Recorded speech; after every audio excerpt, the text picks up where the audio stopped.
One situation you may have to deal with is dealing with someone who's choking. Now, choking is divided into two main groups. There's mild choking and severe choking.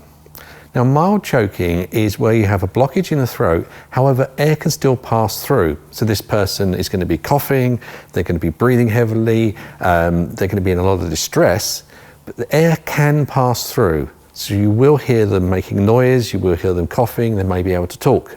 An example of a mild obstruction could be a fishbone that's caught in the throat. The procedures are to try and calm them down the best you can, allow them to cough, and hopefully they'll expel the object. If they don't, then you're going to need to get them to medical help and call the EMS, because you're not going to be able to take that obstruction out of their throat. So the next group are the severe airway obstructions. Now, a severe airway obstruction is a complete blockage in the throat. It could be that you're in a restaurant and you've eaten a very large lump of steak, just swallowed it, which often happens where people are laughing or talking and eating at the same time. That can cause an obstruction, or rushing their food.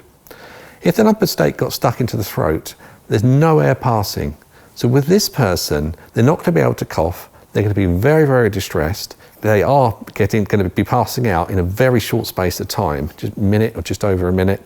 And this person is going to need help immediately. So with this person, we're going to need to approach them, get their consent. Now, one of the things you can say to someone is, are you choking? It might seem a bit of an odd thing to say, but the reason we say, are you choking, is we want them to get a reaction from it. If they say yes, it means that they're not choking in the sense of the procedure we're going to be talking about next. If they can't answer you, then you're going to have to look for other signs. Now, one of the universal signs of choking is hands to the throat. If you say, are you choking? They might nod, or they might indicate you to come over, anything like this. This is all consent. We go through within first aid, you still go through your first aid cycle, your consent side, but in order to gain that consent and know they're choking, it's not only verbal, they're not going to be able to talk to you, it can be other signs that you look for. What we're going to do is do two key procedures. The first one will be 5 back slaps, and the second one will be 5 abdominal thrusts, and then we repeat that. So with the demonstration of how to deal with choking, the first things you're looking for are signs. So if Matt was choking, he'd be having his hands to the throat, and then I would ask, are you choking? Now, he can't answer me, so he's going to nod. You're seeing his face, you'll see he's turning red, he's trying to breathe, he's going to be very distressed. So what you can then do is move through to the back blows. The first thing we do is take one arm and just lay it forward, and just lean him forward slightly. And we're going to deliver 5 back blows as individual blows between the shoulder blades. And it will literally be 1, 2, 3, 4, 5. Between each one, I'm looking down to see if the object has been expelled. If it has, I'll then stop and allow him to cough.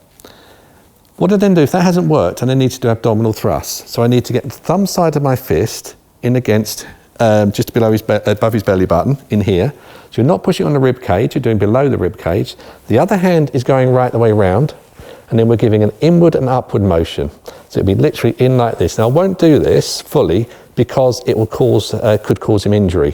So it'll be literally inward, 1, 2, 3, 4, and 5. And if that hasn't worked, I can leave my arm there and go back to 1, check, 2, check, 3, check, 4, check, 5. So it's 5 back slaps, 5 abdominal thrusts, and then you repeat that until the object comes out or he becomes unconscious. One advantage of having your arm round here is if he did become unconscious, you can lower him into the ground. And once you lower him to the ground, you would then start CPR at the chest compression stage. You know he's not breathing, he's been choking. So you would start CPR at the chest compression stage, because the trapped air in his lungs, as you push down on the chest, the hope is that trapped air in the lungs will force against the object and expel it out the body. Finally, if you had to do the abdominal thrust on a pregnant lady, then you can't do it down into the stomach, so you do what's called chest thrusts. So this would be exactly where we would do the CPR compressions. It's fist side straight in the middle of the breastbone, and you would pull through onto the chest in the same manner as you would down on the stomach, but you're pushing on the chest. This is the only option you've really got, because there's no other way round of doing it. If you couldn't get your arms around someone's waist, then again, you could move up here and do chest thrusts if you needed to.